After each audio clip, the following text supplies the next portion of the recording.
Qarin ni dia selalu ikut kita lah. Di mana-mana kita pergi, dia ikut kita. So dia ada bagus information tentang kita. Bila kita pergi kat Bomo yang berurusan dengan jin, Bomo mungkin boleh tanya jin dia. Kalau dia berinteraksi dengan jin, dia tanya jin dia ni 3 hari lepas duduk mana? Dia kata dia ni 3 hari lepas dia pergi sekian-sekian rumah adik-beradik dia sekian. Oh, adik-beradik dia tu macam mana? Adik-beradik dia ni orang dia tinggi-tinggi macam tu. Kerja apa? Kerja di negeri Kedah contohlah. Bomo pun berlakon. Rasanya 3 hari lepas ni ada pergi mana-mana tak? Dia pun terkejut. Macam mana Bomo boleh tahu? Kelas Bomo ni lah. Ada tak pergi jumpa satu orang tinggi-tinggi macam ni, kena mengena juga ni? Allah, palang hang. Itu terlintas.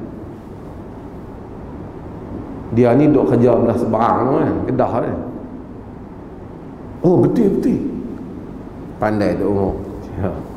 Dia bukan Bomo hak orang beli kat tangan tu.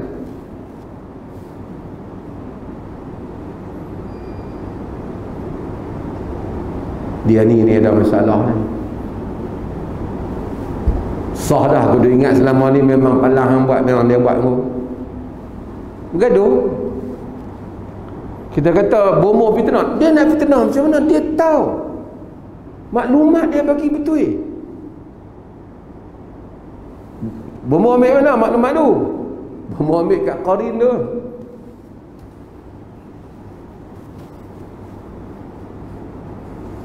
Sebab tu kita pergi tu, ahli sihir, dia tanya Qarin tu, dia ni pak dia siapa? Pak dia ni sekian-sekian. Pak cik ni pun bukan orang sebarangan. Orang, pak kita pun dia tahu. Lepas tu Tok Wan kita pun dia tahu. Kita percaya pakai ulang kat Bomo tu. Syaitan menghidupkan baghdha, menghidupkan permusuhan di kalangan manusia. Kita percaya lepas tu mati, satu orang tu mati. Bila mati, dia balik mai. Tu bukan roh dia tak balik mai dah. Jin tu pun dia rasuk. Sebahagian orang tu dia masru' histeria. Ada histeria beberapa jenis. Sebahagian tekanan mental, sebahagian disebabkan oleh kerana gangguan syaitan, jin. Lalu jin ni pun masuk dalam dia. Ahlus sunnah percaya jin boleh untuk merasuk manusia. Alladzina ya'kuluna riba la yaqumu illa kama yaqumu alladhi yatakhabbathu syaitan minal mas. Orang yang makan riba tidak berdiri dia melainkan seperti berdirinya orang yang kerasukan syaitan disebabkan penyakit gila. Yani Mu'tazilah kata no, tak boleh berlaku. Tidak mungkin ada dua soul in one body. Tak mungkin ada dua ruh dalam satu badan. Ahlus sunnah percaya, kata boleh berlaku. Dan manusia telah tengok hal itu berlaku. Bila berlaku dia pun cakap, Dia cerita semua, aku ni, hang ni siapa? Aku ni adalah Tok Wan hampa. Oh, betul ke hang Tok Wan kami? Cuba cerita, Tok Wan suka apa? Aku ni dulu, dia sebut detail tentang Tok Wan dia. Dia kata, macam mana dia boleh tahu semua ni? Sebab dia apa? Dia qarin tadi. Sebab dia qarin tadi. Qarin tu menipu ramai orang, tersesat jalan. Asal dia punya peranan qarin tu menyuruh kita kepada benda yang jahat, menyuruh kita kepada benda yang jahat. Qarin tu apa? Qarin tu di kalangan jin tadi. Qarinuhu minal jin. Para ulama bincang, setan-setan ni, syaitan yang Nabi sebut syaitan ni, dia di kalangan apa? Syaitan dia di kalangan jin. Sebahagian para ulama kata jin tu asalnya setan. Macam mana manusia ni asalnya Adam, jin tu asalnya setan. Itu pendapat Ibn Taymiyah. Namun tidak ada nas dalam masalah ni. Yang penting jin, syaitan jenis yang sama. Hak mana kafir, jahat apa semua tu syaitan. Di kalangan jin ada yang beriman. Iblis yang tak mau sujud kepada Adam tu, dia daripada apa? Jin ke malaikat? Jin ke malaikat? Jin. Buku-buku tafsir ada yang menyebut kononnya iblis di kalangan malaikat yang dahulunya adalah malaikat yang menjaga syurga lah, yang menjaga macam-macam, kemudian dia derhaka, kemudian Allah Subhanahu wa taala hukum dia. Banyak panjang cerita mereka tentang kedudukan tinggi iblis yang dahulunya malaikat. Ada buku tafsir yang sebut hal itu, tetapi tidak ada sebarang argumen yang membuktikan hal itu. Hanya kerana mereka menyatakan wa iz qulna lil malaikati isjudu li adama fasajadu illa iblis. Kecuali iblis. Kami perintah pada malaikat, ketika kami katakan kepada malaikat sujud pada Adam, mereka sujud kecuali iblis. So dia kecuali iblis, so iblis among daripada grup malaikat berdasarkan ayat. Tetapi di dalam surah Al-Kahf Allah Ta'ala kata wa iz qulna lil malaikati isjudu li adama fasajadu illa iblis akana minal jin fafasaqa an wa kana minal jin fafasaqa an amri rabbih. Ketika kami memerintahkan kepada malaikat untuk sujud pada Adam, semuanya sujud kecuali iblis, dan dia termasuk di kalangan jin yang mana dia telah fasik, telah menentang perintah Tuhannya. Jadi clear, iblis di kalangan jin. Di kalangan jin itu,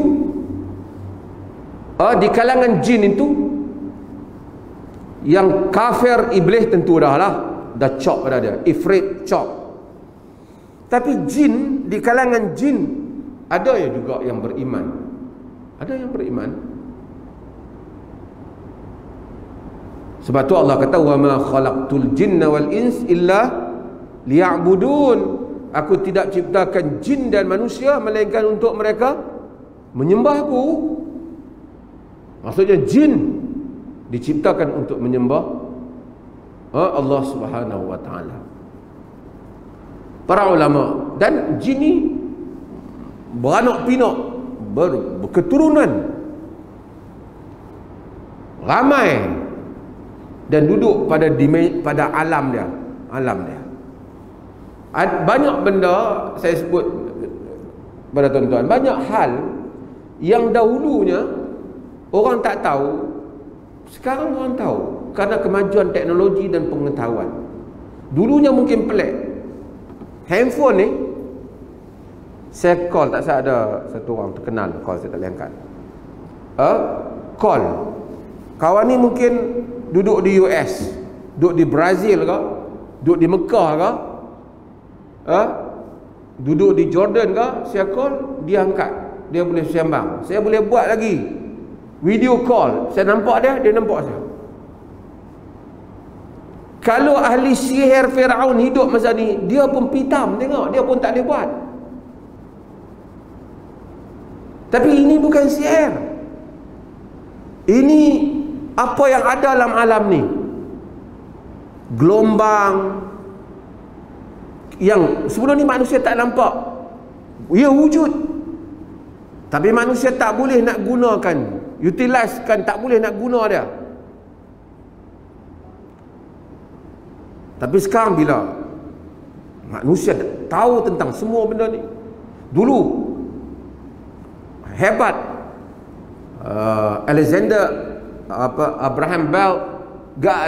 Graham Bell buat telefon. Tapi kalau dia tengok hari ni tak ada apa lah, dia waya-waya tak ada macam ni.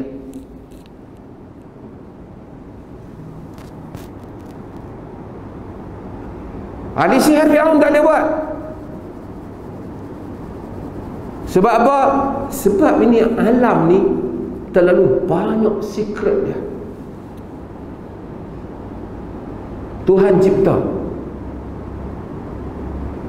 Jin kita tak nampak, tapi mungkin di satu tempat berjuta jin dah.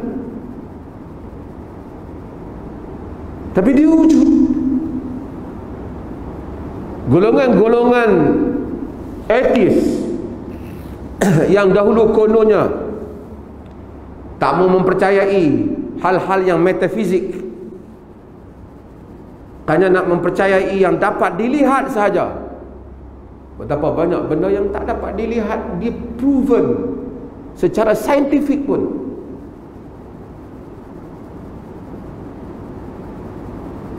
Islam sebut tentang jin. Hatta fuqaha dahulu bincang tentang perkahwinan manusia dan jin. Bolehkah manusia kahwin dengan jin? Ada orang dakwa manusia kahwin dengan jin. Tak ada dalam nas kata manusia disuruh kahwin dengan jin ataupun boleh kahwin dengan jin.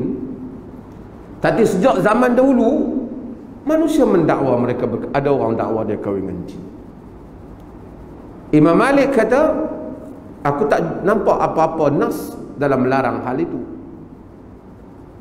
Tetapi jumhur menolak, kerana dia kata wa min ayatihi an khalaqa lakum min anfusikum azwaja litaskunu ilaiha wa ja'ala bainakum mawaddatan wa rahmah. Di antara tanda-tanda kebesarannya, dia menciptakan kamu daripada diri kamu sendiri, jenis kamu, pasangan kamu. So pasangan kamu daripada jenis kamu, kamu bukan kahwin dengan jin. Cumanya ada tak kemungkinan manusia boleh kahwin dengan jin? Saya bukan nak suruh tuan-tuan pergi kahwin dengan jin, saya nak cerita manusia ni berinteraksi. Saya pernah lah jumpa orang, 2-3 orang lah yang mengaku kahwin dengan jin ni. Tak tahu kan dia tu jin ke, kawan bini dia ke jin ke, bini dia orang dia rasa dia jin, tapi dia abang lah jin tu. Arab pun saya jumpa, Melayu ada jumpa. Bukan soal nak percaya superstition tak apa, tapi saya nak cerita hal itu disebut dalam kitab-kitab. Bolehkah jin menggauli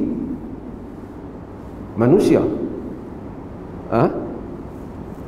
Wallahu alam. Cuma di kalangan mereka yang menyatakan kemungkinan itu berlaku, mereka berdalil dengan ayat Quran. Bila Quran cerita tentang wanita-wanita, dalam bahasa kita bidadari lah, wanita-wanita yang disediakan oleh Allah, bidadari di dalam syurga. Allah sebut 2 kali dalam surah Ar-Rahman. Allah sebut tentang fihinna qasiratut tarf lam yatmithunna insun qablahum wala jan. Di dalam syurga yang Allah sediakan itu, untuk kali pertama Allah sebut dalam surah tu ada 2 kali Allah sebut fihin qasiratut tarf, wanita-wanita yang qasiratut tarf, maksudnya singkat pandangannya. Maksud dia tak pernah tengok lelaki lain, dia hanya tengok lelaki dia dalam syurga saja.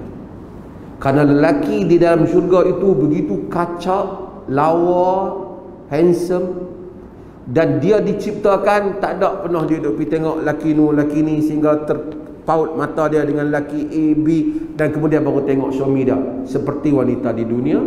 Tapi Allah kata fihin qasiratut tarf, pada syurga yang disediakan itu qasiratut tarf, wanita-wanita yang singkat pandangan mereka, maksudnya hanya melihat suami mereka. Lam yatmithunna insun qablahum wala jan, tak pernah mereka itu disentuh sebelum itu oleh manusia ataupun jin. Wanita ni Allah ciptakan memang untuk kamu saja. So walaupun kita duduk di dunia ni muka tak handsome, bini tengok pun lemah, tapi di syurga kalau masuk kita begitu handsome dan cantik, kacak. Wanita-wanita yang Allah sediakan itu tidak mendapat pernah melihat orang lain melainkan kita sahaja. Segala nafsu dan syahwatnya itu hanya untuk kita sahaja. Lam yatmithun insun qablahum wala jan, tak disentuh, tak disetubuhi dia, dan sebagian dia tak dipecah darahnya sebelumnya oleh manusia ataupun jin. Thomas, ayat tu kata manusia ataupun jin, seolah-olah manusia ataupun jin memang mempunyai cara pergaulan hubungan seks yang sama, seolah-olah ayat itu. Allah ulang ayat tu, hurun maqsuratun fil khiyam, bidadari-bidadari yang bukan terkurung, yang duduk tersimpan di dalam khemah-khemah yang cantik dan indah, khemah di syurga.